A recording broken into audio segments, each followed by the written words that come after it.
Jay, it says it's streaming on YouTube now.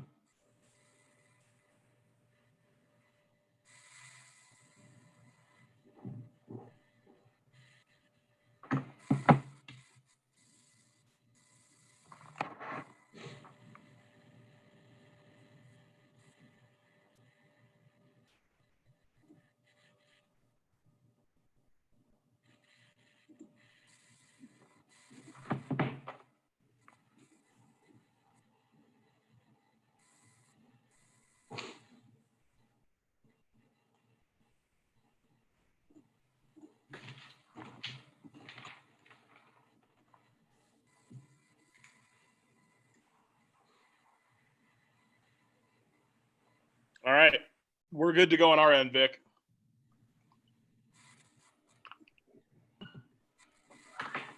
All right, would you mind putting the live stream into the chat? Yeah, give me 1 second, sorry. Cool, thank you. Oh, that's into the waiting room. I don't want to do that. Should be there.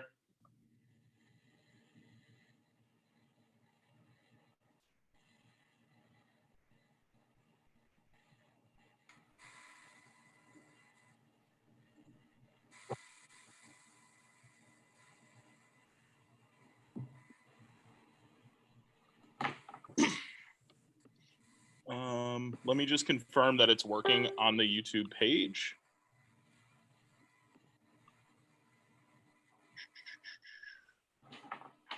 Okay, yep, we're good to go.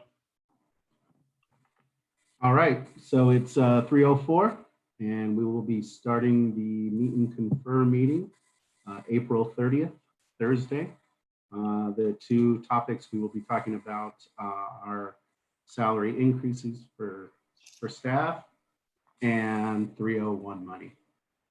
So we will get it started with Mr. Jay Barbuto. Yeah, Jay Barbuto, 7-8 Language Arts at Edison. Soon to be PECTA co-president-elect. Congratulations. Thank you. Shout out to the other co-president to be Aaron. Looking forward to the next wave of PECTA, and thanks to Leanne for everything she did to get us off the ground and running. So, Chico Robinson, 7th 8 Kenilworth, and lone vice president, soon to be, of PECTA.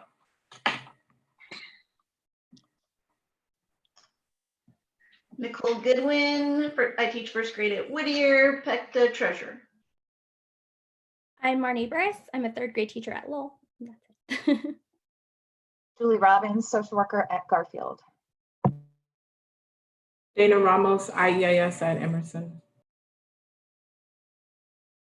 Liz Lavis, AEA staff for PECTA.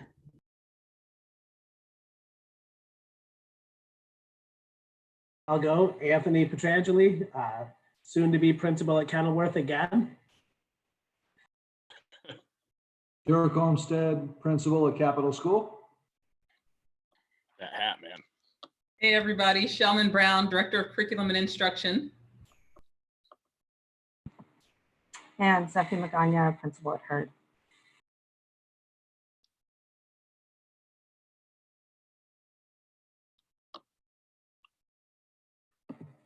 Vic, you're on mute.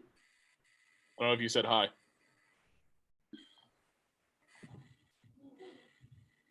I think Janice and I just accidentally stepped on each other on mute, so my apologies. But I'm Vic Diaz, I'm the Director of Human Resources. And I'm Janice Durham, Director of Budget and Finance. All right, so we're going to start out today with asking some questions about salary increases. And Mr. Jay Barbuto will begin with the first question. Yeah, so first of all, good afternoon. Nice to see everyone. Usually I'm coming from my house with my dog, but today I'm in my classroom because we're going to be passing out dinners to our families today. 400 meals from Barrio Cafe. So I just wanted to give a shout out to Barrio Cafe for doing that. It's awesome and it's a great restaurant. So this is probably the third or fourth meeting where we've discussed proposal number one. And it sounds like we still haven't had an official counter proposal yet from the district. Is that still the case today? Is there still no official counter proposal? Yeah, Jay, I can confirm that.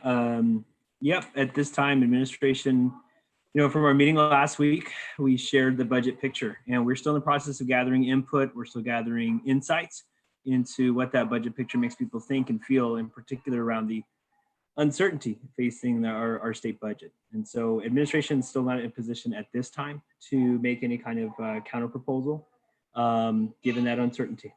Sure. And because of that, we don't feel comfortable on our end yet changing our proposal to anything less than 6% for certified staff. The reason being, it's not that we're stuck in the mud with it or we're stubborn about it. Just we don't have anything to work off of yet. So we are still going to stick with 6% for all certified staff until we're able to get a couple more numbers from you guys. Or a counter from you guys, I should say. Okay, so just to confirm then, PECTA is not changing its proposal of a 6% salary increase, plus the $1,500 for folks that don't currently receive classroom site fund. Correct. As of now, until there's a counter proposal on the table, of course. Okay. Great, thank you. Of course.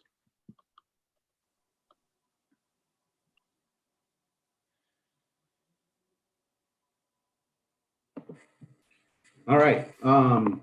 So Dr. Diaz, thank you so much. And the rest of you guys for sharing your district financials. The numbers we've been working off are from the Department of Education.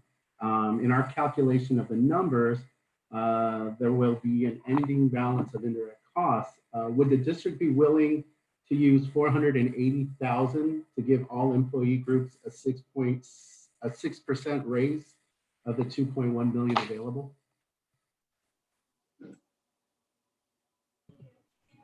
I'm sorry, Chico, you said numbers. I'm not sure which numbers you're referring to. You mentioned numbers from the Department of Education. You also mentioned the budget infographic that we shared last week. I'm sorry, I'm just not following which one you're referring to. Sure, I'm gonna direct this to Liz Lavis, AEA Board of Director. Can you please help us make more clear of these numbers, Liz? Sure, Chico, thank you. So Mr. Diaz, last week you had shared that there's 2.1 million available for salaries.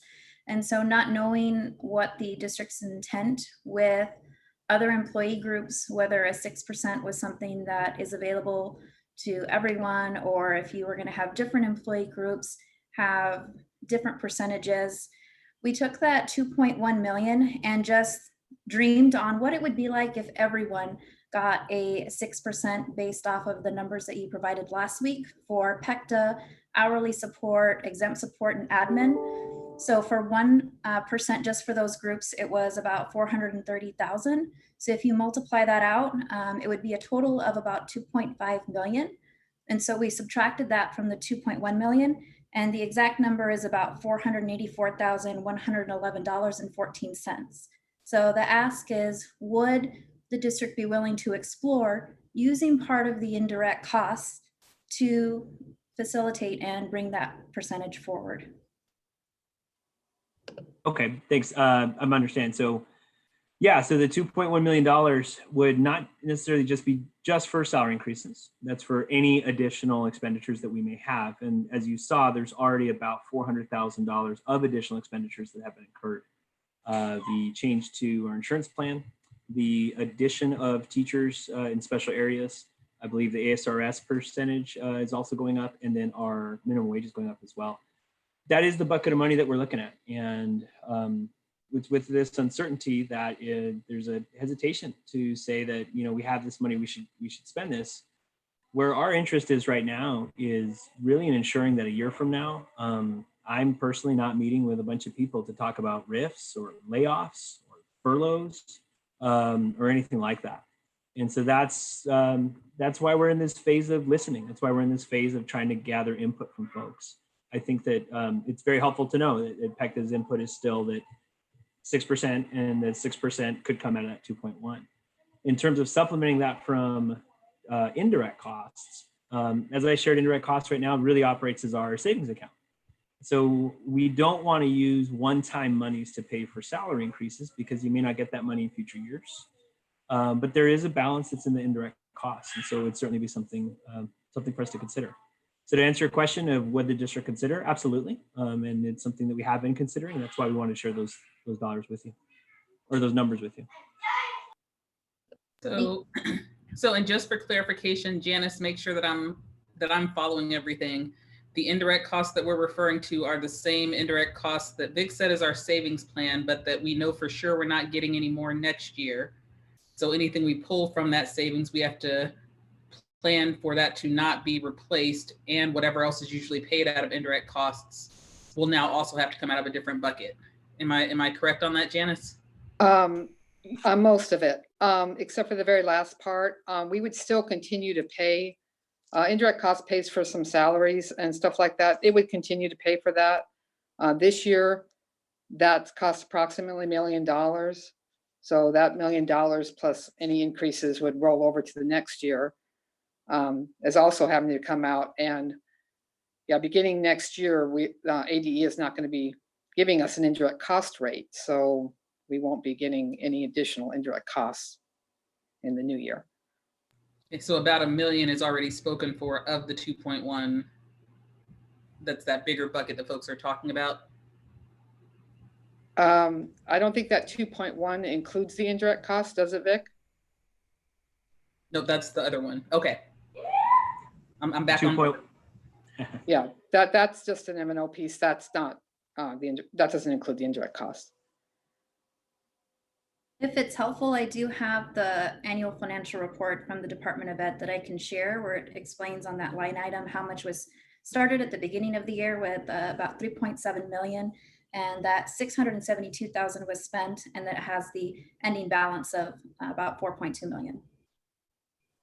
Yes, that was true for last year, for 2019 year.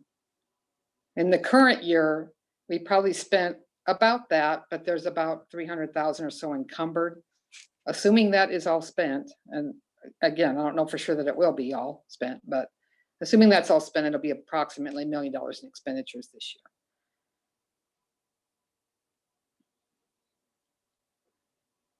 year.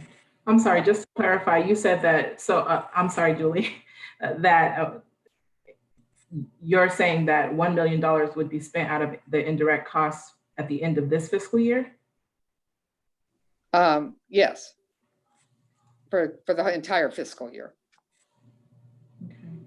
Approximately $1 million is slated to be expended. Some of it's already been expended, some of it is still encumbered at this point. Okay. And I'm sorry, my connection went out, so you guys might have already said this, but we know that, you know, in order to give PECTA the 6% raise, it would be 1.6 million. Vic said in our last meeting that we have 2.1 million to pull from. And so I guess what I'm wondering is if you guys can explain what the plan is, maybe for other employee groups, what that plan is. I mean, I guess PECTA's not in a good position to be able to say anything more or less than the 6%, because we want to take into consideration what other groups' raises may or may not be, but we don't know any of that information. And so it kind of puts us in a position to try to like bargain against ourselves, which is a weird position for us to be in. You know, we don't have anything from you guys, but at least if we knew what the plan was in terms of other employee groups, then we could balance that with what our ask is to see if what our ask is reasonable. So if I'm understanding, and your connection's good, but my children are loud. So if I'm understanding, the position of bargaining against yourself exists because there isn't a counter proposal that's been made to the 6%. Right? We haven't got into a 6, no 3, no 5, no 4, no 5, and vision insurance or anything like that. So I can definitely understand that. In terms of those other employee groups, the other association has not brought forth a proposal on salary increases. Administration has met with them to share the same budget information. And in order to say that some part of that budget would also be used then to ensure that our support staff is receiving a salary increase as well. We've shared it with some administrators. The reason we would want to make sure administrators and support staff are getting that is that everybody's wages are, keeping pace with each other. And so what has been the norm, I suppose, the past couple of years is that either those salary increases are the same, or we did see last year where support staff got a bit more. They got the 6%, I think, while all certified got the 5%. Some certified got 5% plus a little bit more. And so there's no real sense of like priority in terms of like which one of those asks are coming first. I think we're in the process right now, again, of just gathering input and really getting people to engage us in understanding the best ways to use the budget. In terms of whether those salary increases would be sort of equalized or staggered, we're not sure yet. But knowing that PECTA is still at the position of asking for 6% is helpful in helping us figure out those next steps. And another follow-up question to that. So you said that you're taking information from the other employee groups. The only other employee group that would be in a position to ask, right, would be ESPA. And can I clarify, the graphic that you showed us last week had two lines that maybe seemed like they could have been represented by ESPA. There was like the hourly line, and then there was, I guess, non-hourly. I don't exactly remember. Can you tell me, are both of those employee groups represented by ESPA? Yes, it's my understanding that they are both represented. The hourly, non-hourly refers to support staff employees who have an exempt status. So our coordinators, our managers, some of our supervisors are exempt, whereas other folks are considered hourly. Okay, and so ESPA would be in a position to ask, PECTA obviously is in a position to ask. And so that would leave administration. Are you saying then that it would, what district would like is to see something that is somewhat equalized where everyone gets something similar? You said that's what we've done in the past, but I guess I'm wondering, like, I imagine you guys have a thought or a plan. You're not giving us too much. So what is your thought? Yeah, I mean, again, any plan that we had went out the window when we found out about this $1.1 billion shortfall and the idea that it could be balanced on the backs of K-12.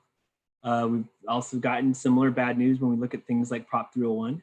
I'm sure an AEA even sharing information about those coffers are not going to be full. We lost out on all the revenues from spring training, and a ton of that goes into the 301. So as long as that's based on sales tax, and most of us are purchasing things from out-of-state companies, even though it's being delivered locally, it's not a good situation for 301. So that's also something we want to make sure we're studying too. In terms of administration, we already have the impact of with TIF money, some teachers making more than their principal. We certainly on the support staff side have some hourly staff making more than their supervisor. That's not like necessarily an awful thing. It's not a bad thing, so to speak. Money does not make a leader. But at the same time, we want to make sure those things are keeping pace with one another. I shared with somebody before, they were raving about their principal and how wonderful their principal was. And I said, well, yeah, we offer a pretty competitive salary, so we're able to get really good talent. And so that's the reason we would want it to keep pace. Whether it was equal, can't say. And whether it was like, like a dollar for a dollar, a percent for a percent. Again, we're just not there yet. I anticipate we would be very soon, though. We are obviously getting towards the end of this school year. We want to be in a position, but in gathering that data and getting the information, again, the clarification from PEC today.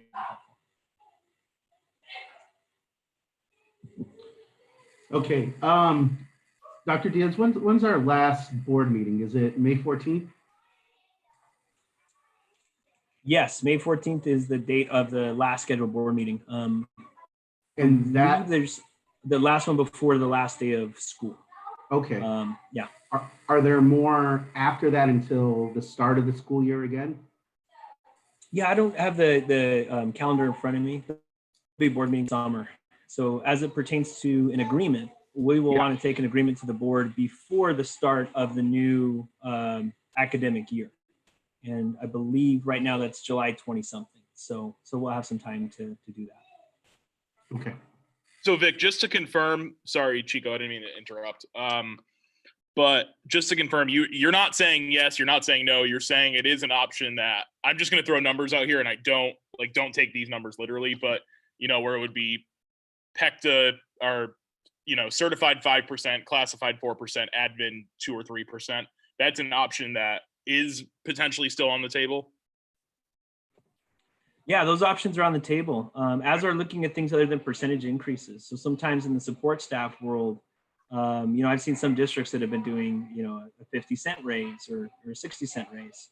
Right. That feels a little bit more tangible, and it sticks with their salary schedules a little bit better to do raises in that fashion. So all options are really still on the table. There's Okay. nothing that's been taken off the table, other than something that we feel would obviously bankrupt us or put us in that position. I said earlier that a year from now we'd be having those conversations. The fear is really we'd have those conversations about 3 months from now, when we start to see, the sort of like dark hand that's hovering over this whole thing is also current year funding. And we saw what current year funding did to Murphy in a year that did not have a pandemic. And so if we have that budget too tight and the limits on current year funding aren't changed in any way, the legislature, the governor, they don't do anything with current year funding, every district right now runs the risk of not being able to meet payroll in August if we reopen the schools, but only, a third of the kids are there. Either because their families don't feel safe with them coming to school or they found other school options. I think, I've talked to a few different people. It varies quite a bit right now in terms of how many students are showing up, for your live lessons or for your check-ins and for your things like that. And so that's all part of the uncertainty. The looming budget cut, the cuts to Prop 301, or the looming recession, I should say. I can't say that a budget cut's looming, it's just a guess, but it's pretty clear a recession is looming. The drop in 301 revenues is certainly very real and present, as is this additional pressure from current year funding. I shared in a group with the School Personnel Administrator Association last week. Kathy Hoffman engaged us, and not personally, but like through a rep, said, what do you guys need? What do you want? What's on your mind? And I jumped to yell current year funding. We need some guidance that we shouldn't be thinking current year funding is an axe waiting to fall. If we do see in decreases in enrollment in August as a result of COVID-19. So because of all of that, everything is very much, yes, still on the table. That brings me kind of to a point that PECTA just wanted to emphasize what our stance is. We noticed that initially the district was predicting 150 student decline in enrollment, and for next year it's predicting 400 in a decline, which is very concerning to everybody, but PECTA for sure. And it's our hope that the district plans to really take action on the results of the community forums that happen in regard to innovation and student growth. And we started those talks in lieu of school closures on how to really shape this district to start looking more innovatively on how we deliver education. And I think coronavirus really showed us, we're being very innovative with technology, and maybe these are some things that need to continue forward with how we deliver education and student support. And PECTA, is behind really those drives for innovation and increasing student enrollment. And we're hoping that the district isn't just conceding to massive record declines in student enrollment and that that's just the way it is. So we just really wanted to emphasize that PECTA's stance is we plan to be very active, very involved with the community on innovation. And we're hoping the district is behind us in that push moving forward to really, again, try to focus on increasing student enrollment. That's our goal. So I'll speak to that one a little bit, if that's okay, Vic, because I think that's very close to the curriculum and instruction side of the house. And I think you're right. We do definitely have to think about what we've adapted to and learned and picked up on this year and how we can translate that into something more sustainable. no one knows what back to school is going to look like anyway next school year, but any article you read talks about the potential for having distance learning or hybrid learning just be the new normal for at least the next year or so. And so reaching out to our families and letting them know that we do have plans to support their students in a non-traditional environment might be a good way to get the community to have that faith and to want to enroll their students. And so I'm with you all the way on that. Let's try and think outside the box. Let's think a little bit differently about how we deliver instruction, with the understanding that that delivery has to also somehow, and I have no idea how that's going to work because we don't have the luxury of as much time as we would like, but it also has to somehow drive both growth and achievement. I would say that I will never just concede that enrollment's going to continue to drop no matter what. I will say that the reality is that I think some families, not just for our district, but in general, because of the uncertainty and because some families won't feel comfortable sending their kids back to brick and mortar schools yet, I do worry that some of these online schools who are promising, hey, we're gonna give your kid a computer, we're gonna give you free internet, and we've been doing this for the last 10 years and we're an online charter school or whatever, I do worry that some of them will draw some of our families in. I don't know what that number would be, and I would hope that we can build up a robust enough system to then be competitive. But right now we're in the position that most districts are, where we're building our online presence, whereas some of the charter schools already have the marketing piece down. I do know that Sarah Bresnahan has been working really hard to find ways to market us more aggressively and to really emphasize that learning at home 365 days a year.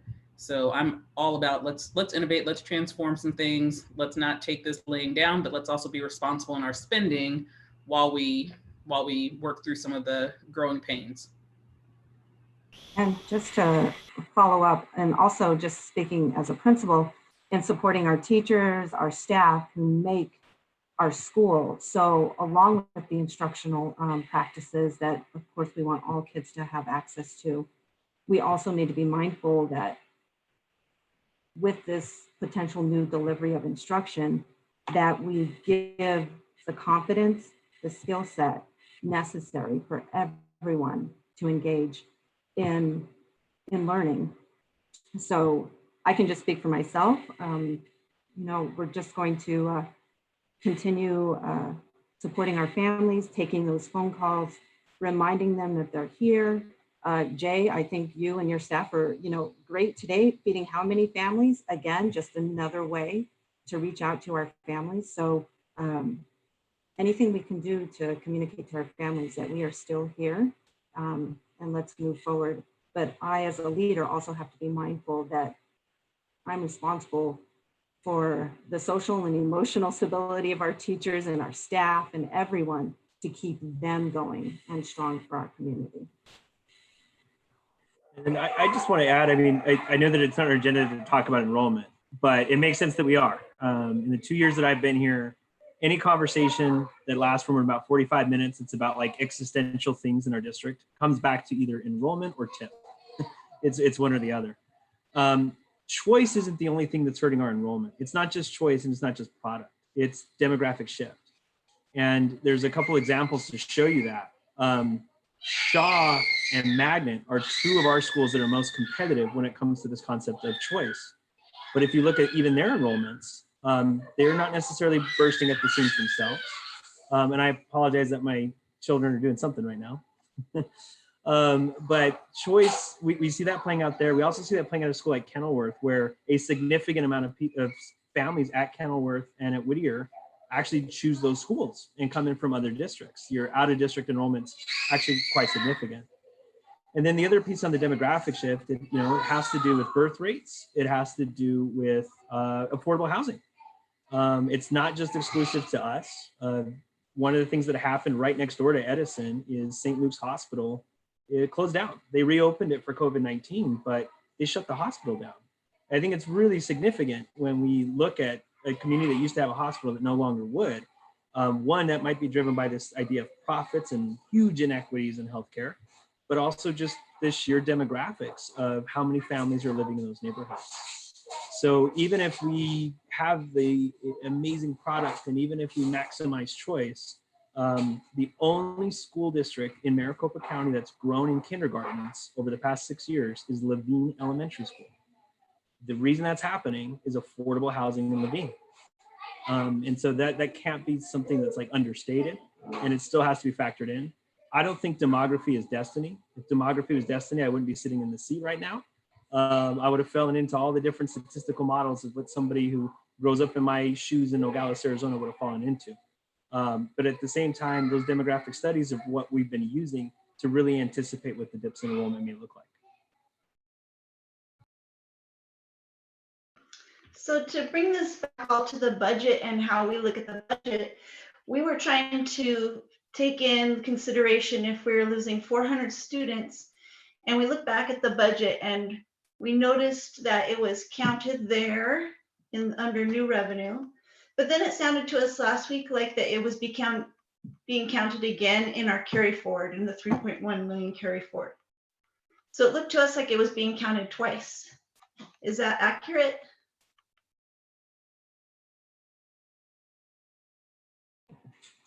So if I'm understanding the question, it's that, are we counting the 400 drop twice because it's part of the new revenue and the drop from like a $54 million budget to a $53 million budget, and it's part of carry forward later in the infographic? Is that the question? Janice, do you want to speak to that? Oh, I think you're on mute. Sorry, not used to doing this on the iPhone. I forgot my laptop today.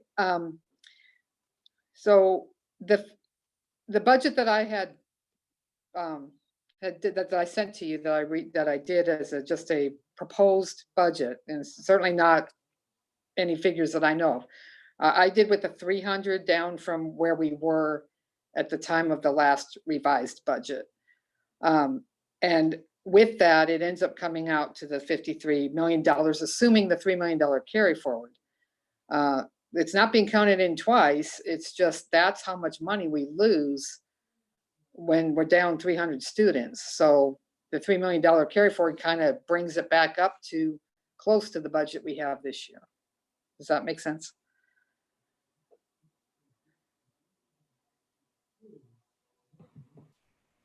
And the carry forward is part of the 53 million. So it's not being counted twice. It's just two different ways to look at it.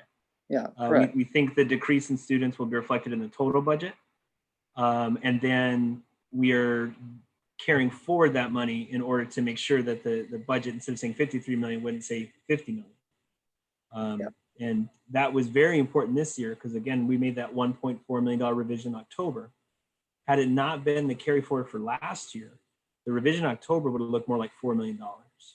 But because we had a healthy balance that we'd carry forward from one year to the next, we were able to cushion that. Again, if you think about that like a checking account, at the end of the month, you have some money left over, and so it goes into the next month. That's carry forward. And that's the way that the carry forward works. And so what Janice and her team have very skillfully and wisely done is made sure that we're not drawing our checking account down to zero before we get our next paycheck. But we have those cushions because our paychecks are based on students. And if the students, then we lose them. Going back to the question of like ideas that are on the table, I will say one of the ideas that's on the table that's been discussed is the idea of doing enrollment bonuses. There are some districts that have done this. Some districts that have said, we're going to look at the enrollment. And if the enrollment on December 1st is X, we're going to give Y bonuses to folks. I'm hesitant to do things like that. One, I think it's kind of kitschy. But then two, I don't like counting numbers that may get our eyes off the prize and us really waiting for students. And just looking at students in that sort of way that we would somehow get a sales bonus from it. The other fear I always have with those is, let's just say if we have 6,000 students, we'll get a bonus. But what if we have 5,999? Are we going to like move that, right? It's like the whole, I have an 89.5, can I get an A? But that has been one of the things that we've looked at. I'd be interested to see what that sounds like to folks as we're, again, just trying to gather some ideas and gather some insights.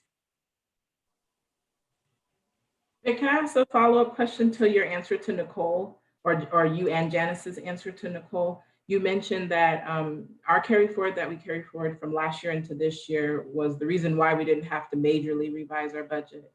But correct me if I'm wrong, we budgeted the year before for a loss of 150 students. We had far more than 150 students. So the carry forward that goes into the M&O budget that creates the 53 million, you're saying that carry forward is still your savings, but it seems like you guys may be more accurate this year in terms of knowing, you can't ever know, but predicting how many students you're gonna lose. So is this in case we lose 500?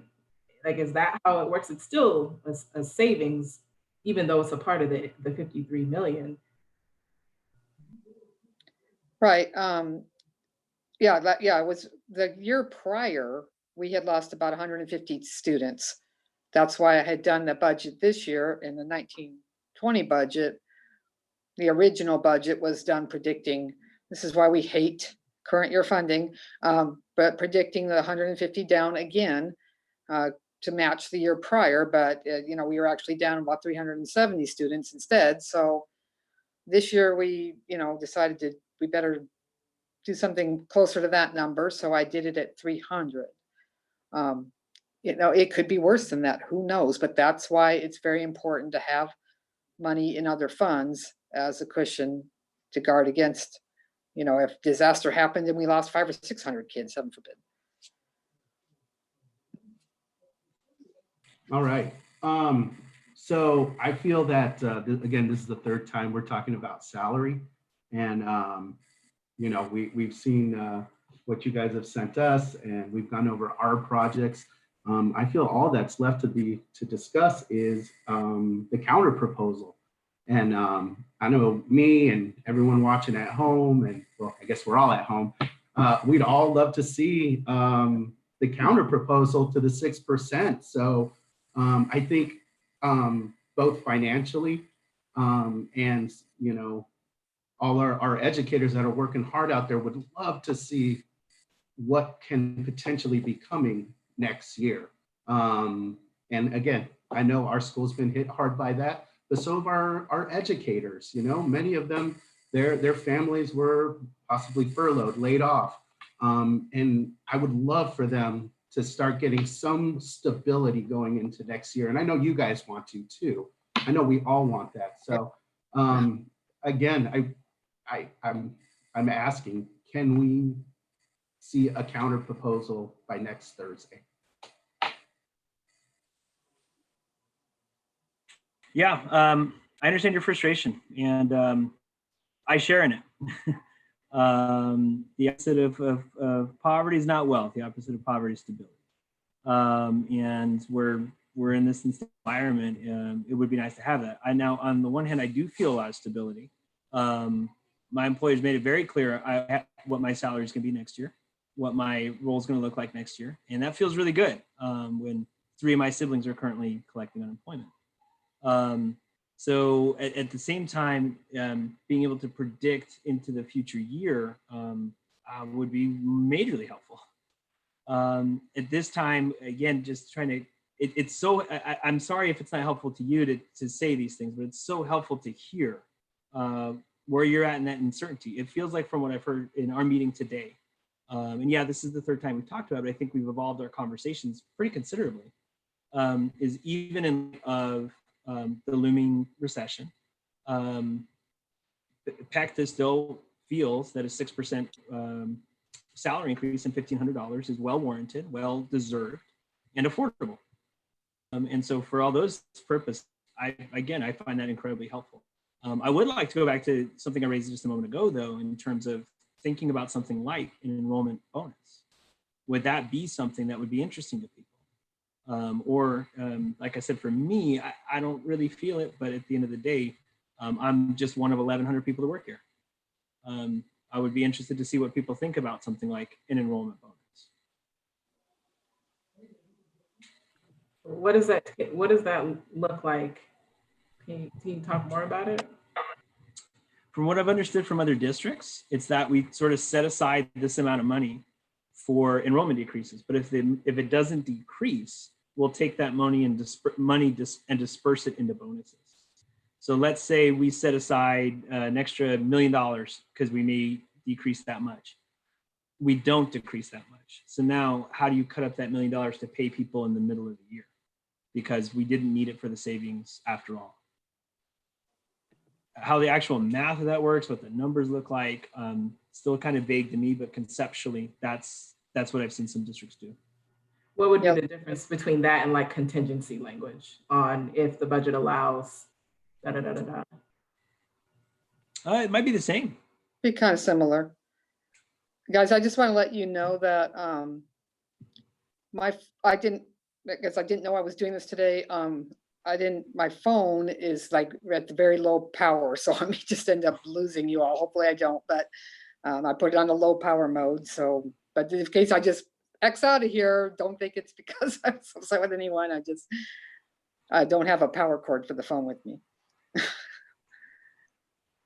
Understandable. Same thing happened to me with the earbuds. You can't do the earbuds and the power cord at the same time. So yeah, so I think as a contingency, it could look something very similar to that in terms of what the language would look like and how it would operate.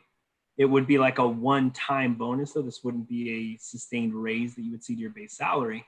It would work, very similar to the retention stipends that educators receive, where it's just a one-time fee that's paid off. And the district did do that in my very first year here. I mean, I didn't get it because I wasn't part of the group from the year before, but and I think they had done it a couple years before, so that they have done it in the past where they just gave everybody like $500 or something like that because enrollment met a certain goal that they were looking to get to. I mean, I think we're just at this point looking for a counter. And if that's part of a counter, we would discuss that with our group. And maybe a counter involves language with a percentage of a raise and some contingency language or something, but we can't really respond without receiving a counter in whatever form you're going to choose to provide that to us. Yeah, and I just want to clarify one thing too. Vic, you said, you're like, through a recession, PECTA's still asking for 6%, et cetera, and you said it was helpful. But I also don't want it to seem like we're asking for 6% because we're being selfish. We're asking for 6% just because we don't have anything else to work with right now. You know what I'm saying? It's not we're gonna ask for 6%. I don't care if the world's burning down. It's 6% is staying at 6% just because we haven't heard a counter yet. It's not a money grab. It's we want to negotiate, we want to work, but like you said, until we have that number, it's kind of hard for us to move any position. So.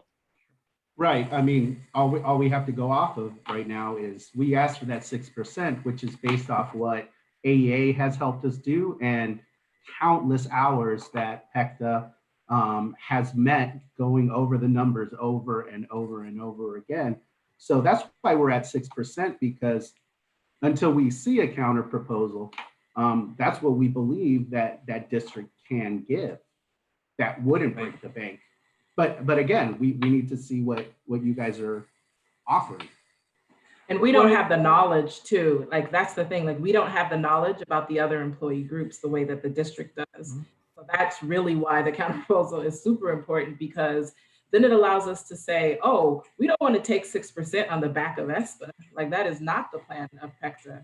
We don't want to take 6% on the back of our principals that we know work really hard either. So that's the point. Like, we need to have a little bit more information that you're unable to give us because of the uncertainty, but then we don't also want to put ourselves at a disadvantage and say, okay, well, we'll just take 3%, because what if it all works out and we're able to actually have the 6%? So for now, it is what it is until we're able to get the full picture, which of course we won't ever have until the district gives us the full picture.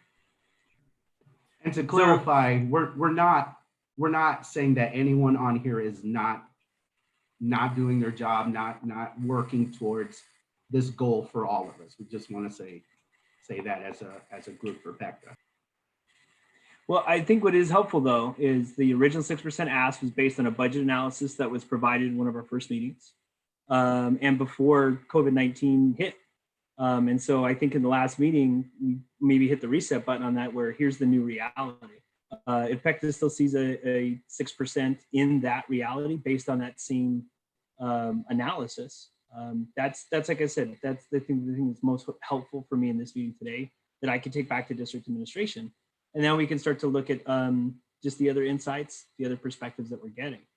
I think to add to that reality though, Vic, is the savings that we get from the PBB process. So that's also a new reality that we're working with that we weren't working with in the original as well. So it's not only the new situation of having COVID and knowing that a new budget is proposed with a decreased amount of students, but it's also knowing that we've saved a little bit of money and we've saved a little bit of money from the COVID situation too. Yeah, that's a great catch. Thank you, Dana. I appreciate that. To clarify, that's what I'm hearing. I'm also then hearing that the proposal of a 6% without, because we talked about asterisks last meeting and we haven't talked about that here. The idea that we might do an ask with asterisk, that is not in the interest then, or it's not in the proposal in terms of saying to do an asterisk one way or the other. We may have to add that based on the counter proposal that would be developed. But again, it's just helpful to know where you're still at, because I know that we dropped a lot of information at the last meeting. And so it's, yeah, very helpful to know. In terms of when district may have that counter proposal, landscape still seems to be changing every day. We're getting more information about federal interventions now. And I don't know exactly what those are. And also when I'm looking at the Prop 301, I'm trying to think more and more the ways in which our certified teachers rely on Prop 301. And if what we're going to find out is the classroom site fund doesn't have enough to do $1,500 in it anymore, we may need to go shore that up. Or a $3,000 professional development bonus. Again, we may need to shore that up.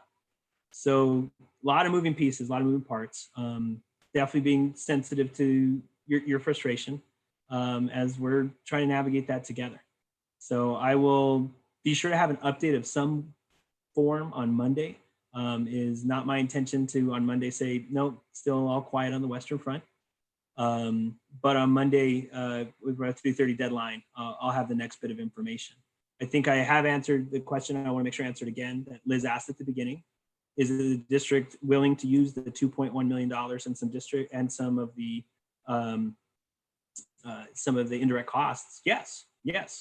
That is the best way for us to work towards a salary increase, is working out of our M&O budget. And so we'll take that back and we'll see where we're at on Monday afternoon. Can I ask one more question, Vic, that goes back to this idea of a bonus?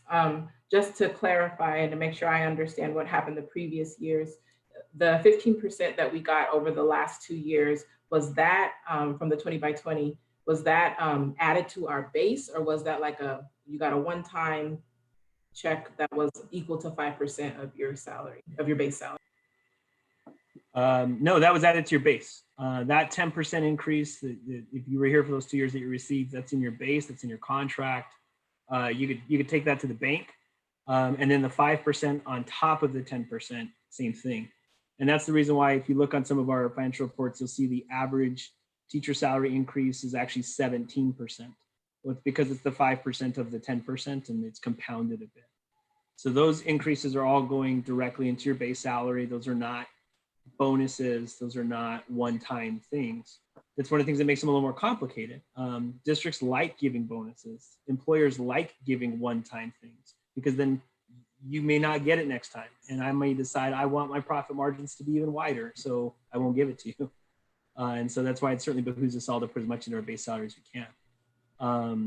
And yeah, I mean, it sounds like the increase that we're speaking about here would certainly also go into the base salary. Hey, I have one question. Just Dana and Nicole and I were crunching the budget, or trying to crunch the budget that you sent us as best we can. This might be a Janice question, actually. Janice, what is we want to make sure we got it right. What is the weighted student count number that you guys use? Is it 1.158 or whatever that number was? It might be more. It might be more accurate to actually give like what the total weighted student count actual number is, instead of the percentage that you know, what is it? Sorry, Janice, I didn't mean to put you on the spot. Yeah, that's okay. I'm trying to see where it comes out to. It looks like it came out to Yes, there's the preschool gets a 1.45 weight and the other, the K-8 gets a 1.158, which is what you were referring to. Yep. So the total of that weighted count comes out to 61, and again, this is just a proposal, 6101.734. I also noticed, Janice, in that budget, so there was like an additional, something added to the weight to bump it up to like over 7,000. Yeah, it gets, losing my battery here. Yeah, there's different weights added for like the K3 reading and in ELL and for all of the different SPED groups, you know, some are higher weighted than others. And so when you get through adding those all together, see if I can get the total here. This will give me my total weighted count. It looks like it is about 7,000, yes. I don't see where it gives me the total of those together, but the 6101.734 and then the weighted add-on counts, which are your group B counts, that's another 941. So whatever those two numbers add up together. Liz, what was the weighted count that we were using in our calculations on our spreadsheet? It was 7,043. So it came out to like 7,042 or 43. Okay, so we're close. Our numbers are close. I'm sorry, Liz, I didn't hear you answer that question. What was the number that was originally used in the PECTA proposal from the meeting we had, I think, in February? Oh, I'll tell you the one that we recalculated off of the budget that Janice sent, and then I'll need to pop into another tab. So off of what was sent, 7,043 and 17, and then let me go give you that other number. Okay. Yeah, then it sounds like we do have the same number there, Dana. Yeah, yes. I didn't do the little tenths, so if you add those in, it's probably the same. Every student count, every 0.17 counts. Yeah, well, we'll take all we can get, right? Yeah, actually, it's 7043.165 is what I have on mine.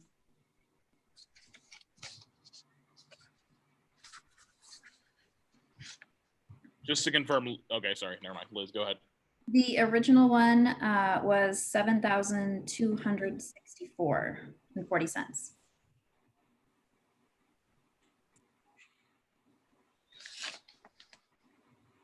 Okay.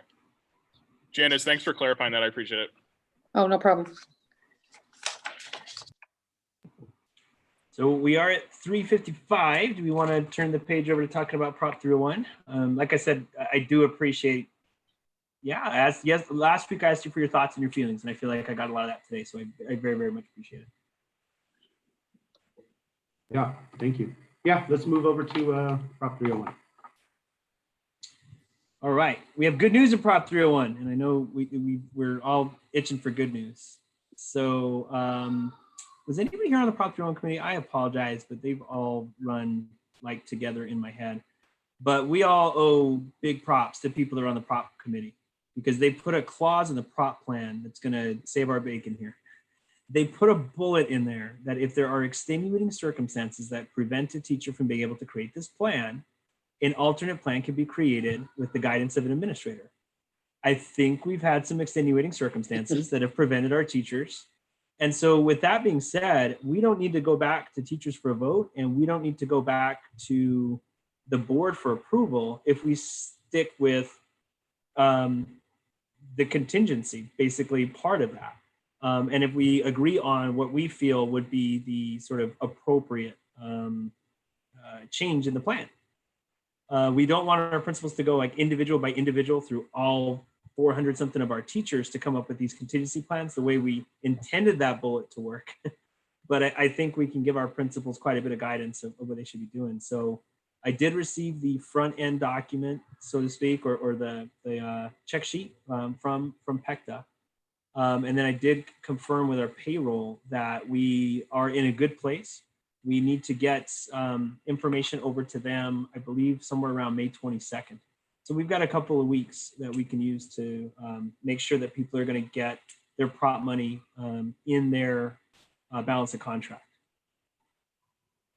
Would that prop money be roughly the same time that the educators, this is a question that I've received a lot, roughly around the same time they've gotten it before. I'm new to the district, so I don't know exactly when that is. Yeah, good question. No and yes. I'm sorry that I answered that way. Only because prior to last year, this wasn't being given. I think it had been a few years since we had a PD plan. So, but it would be the same time as it was last year. And I believe it would be in your balance of contract. Your last paycheck of the year, you would get an additional check that would be the payout of the professional development hours. So it feels like what we're doing then, and correct me if I'm wrong, is asking educators to just basically take stock of how far you got in that plan, a little something about the new professional development that you've done, and then administrators would sign off on that. And once they've signed off on it, they would go to payroll and we would pay it off from there. Does that sound right? Okay. I think if that's the case, then I will take the check sheet and I will bring it to principals next week so that we can have them start communicating with their staffs. Principals, we're still doing 2 staff meetings a week, I believe. And if as long as we are, then I'll maybe see if I can get that as early to you as tomorrow so that you can go over it with your staff in your first staff meeting next week. Yeah, and just to confirm, Vic, I think you said it, but I just want to make sure. Frank Kratz he's able to do it, so it'll be 2 separate checks, so it won't be like a huge tax burden. That's possible, correct? Frank is no longer the payroll supervisor. Josette is. So you'd have to speak with Josette. Okay. I can talk to Josette about doing it that way. I know it definitely lessens the tax burden in processing that way. We're very thankful for Frank for being innovative enough to think about that several years ago. Definitely. So that's good news. That is good news. Yeah, cool. That's that sounds like I'm glad that the two sides were able to work together. But really, we're both kind of just taking credit for the work that the Prop 301 committee did, because Vic, you saw it firsthand. They did a great job this year, and I know that Aaron and everyone that was involved with that, including Marnie's cat, I guess, did a great job with Prop 301. So thanks to all of them. Absolutely, absolutely. So as we think about Prop 301 for next year, I know that it is Proposal 11. We have been looking at the eligibility requirements.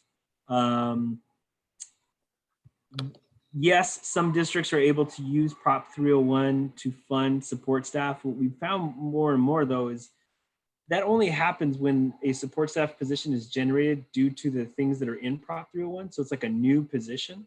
It's not that we had these positions and then now we're using Prop 301 to lend or to, I guess, expand into people that are not considered certificated teachers. That's my understanding of it, but it's still something that, that we're looking at. I think another point of clarification, and I apologize that I'm doing this again in terms of saying you brought a proposal, and instead of giving a counter proposal, I'm saying, are we still proposing that? But in the proposal of exploring the possibility for that extension, in light of the deficits that we're going to see in Prop 301, I shouldn't say deficits. It's not like there's going to be a zero balance, but decrease we're going to see from Prop 301. I would want to make sure that this is still a proposal from PECTA to expand that, knowing that the overall pot is going to get smaller. Mm-hmm. And so as that happens and you cut it into more slices, those slices are only going to get smaller as well. If that would be an idea that we, maybe we want to put on hold till another year, I would totally understand that. If that's an idea that you want to walk out further, it could be an item for our next agenda.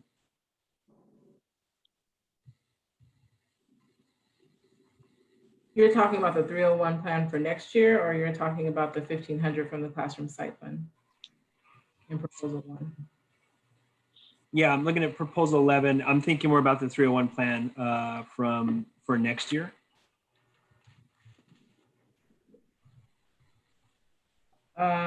Do you guys have a breakdown of how much money gets paid out of the 301 currently to cover the TIF grant costs? And my second question is, have you heard from anyone what a way to calculate or a way to predict what the loss of 301 is. Liz was nice enough to give us AEAs for like a way to calculate, but I wonder if you had a way to calculate what the loss may be.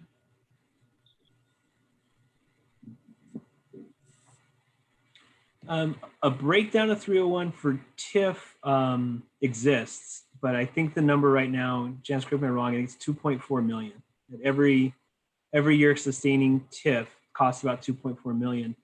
That's not exactly coming out of new Prop 301 dollars, but it's coming out of the Prop 301 money that was banked in years past. Yeah, I can't confirm that number without looking at, that sounds about right, but I don't want to be held to that because I don't have that information in front of me right now. But yeah, we are definitely going to take a loss because I think it's somewhere going to be somewhere around $50 a student less next year than it was this year. It won't come out to that because I think it's only coming out to about $9 a student, but some of the money to cover the last 5% raise, I don't know why they did it this way, but they embedded 29% of that money into the 301 money instead of the M&O. So they got like 71% coming out of M&O and 29% that they're putting in the 301 money, which makes it look like the 301 money didn't lose that much, but they really are losing more than it appears because they put some of that, what should be an M&O, into there in their infinite wisdom.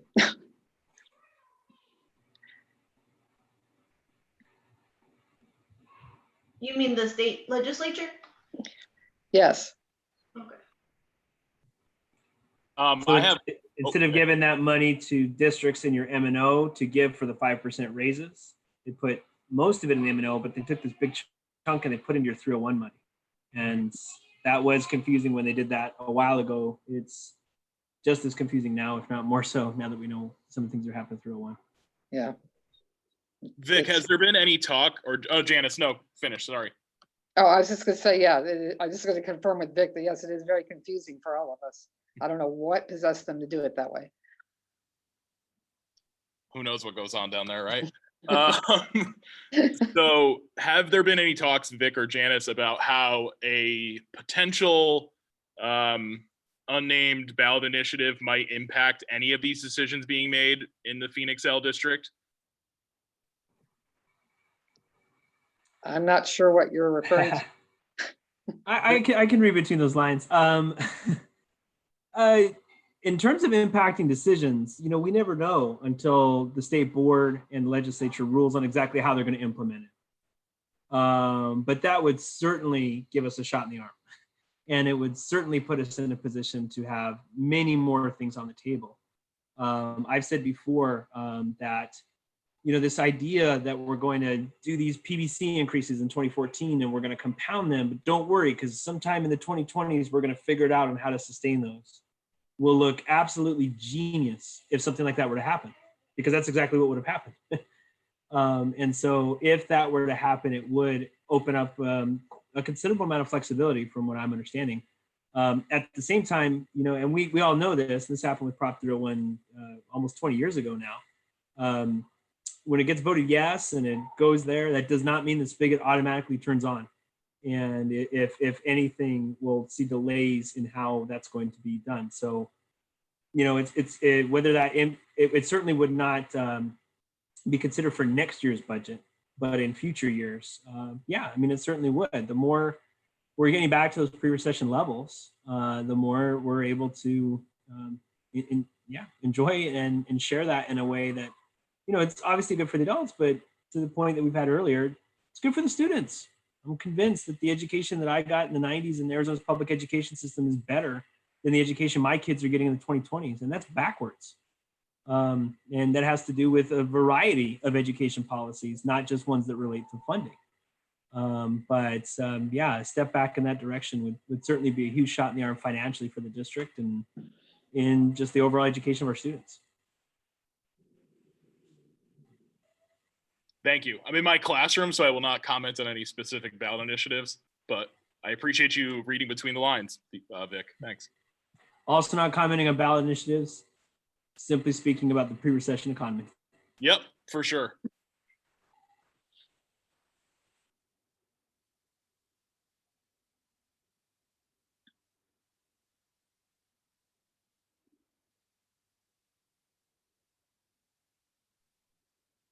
So are we are we using that $9 to maybe project what the loss may be? Or you said 50 and then you said 9. Yeah, I know it's a little confusing. I think we figured it was like a $50 increase because of the portion of the 5% raise going there, and then like a $9 decrease because of the loss of revenue.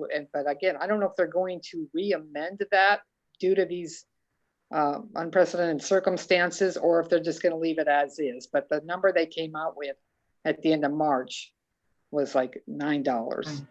Okay, that's what AEA gave us too, was $9 per student.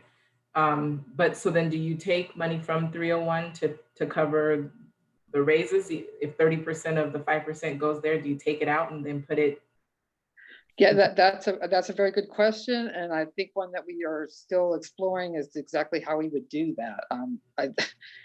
People aren't paid that way, so I think we would want to try to take salary increases out of M&O, and if we can do that, then that would leave the more money in 301 to kind of help shore that up, as we know that we're going to be losing revenue in that area. But again, that's kind of beyond a decision that I would get to make.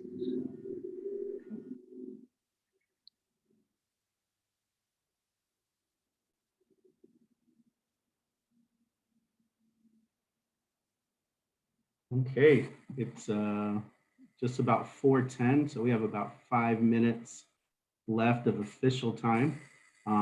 Is there anyone have something to add to 301 or another question?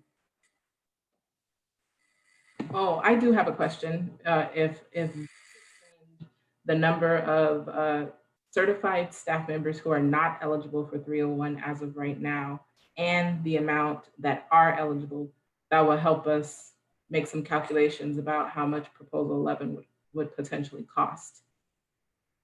I think I've sent that information to you already, Chico. Just the end counts on how many people are eligible and receive CS classroom site fund, and how many people are not eligible but still considered under the certificate umbrella.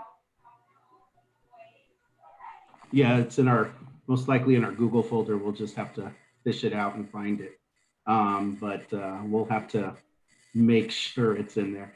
Is that what we were searching for yesterday, Dana?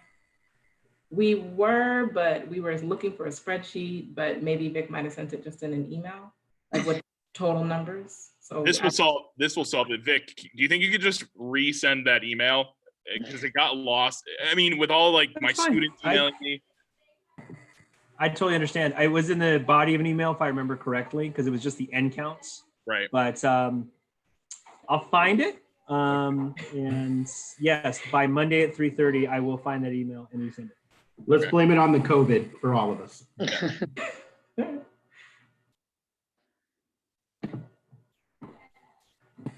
If there is nothing else.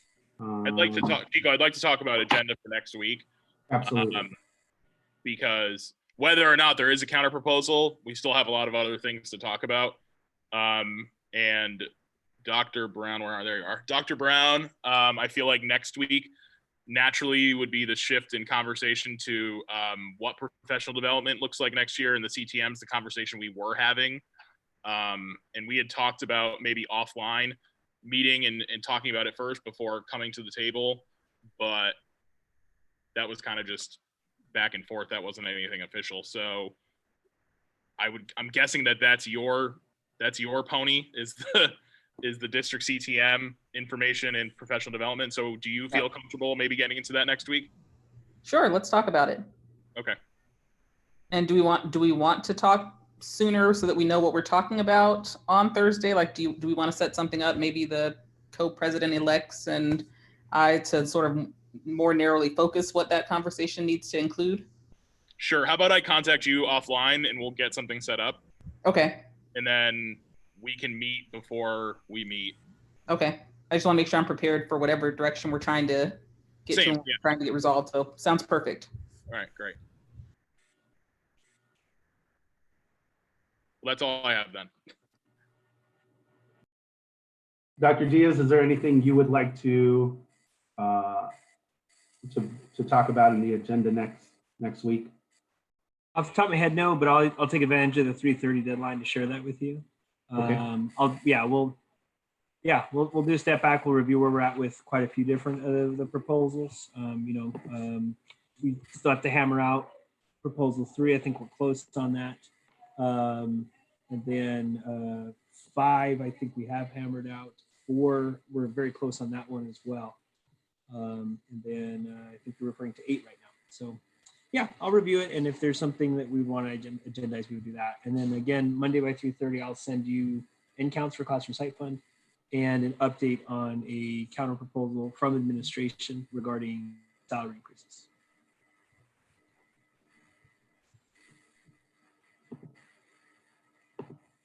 All right. Well, we'll get you our information by our deadline, and it's 4:13. So you guys should all be proud of yourselves that we finished 2 minutes early. Nice work, everybody, and be safe. Jay, once again, thank you so much. This is actually Jay's 3rd week in a row helping distribute food to families at Edison. And not that I want to give Jay a bigger head, but he really is someone that's looking out not only for us in PECTA, but also for those students. And most of all, we're all real excited to see Brady in a Tampa Bay jersey. So thanks, Jay, and thanks to everyone here. See you guys same time, same place. I will not respond to the second part, but thanks to the first part. But it's all of us. We shown how our association can help this district, and I appreciate Vic for seeing that vision as well, and the rest of the team. So thanks. Go Pats. I'm gonna stop this.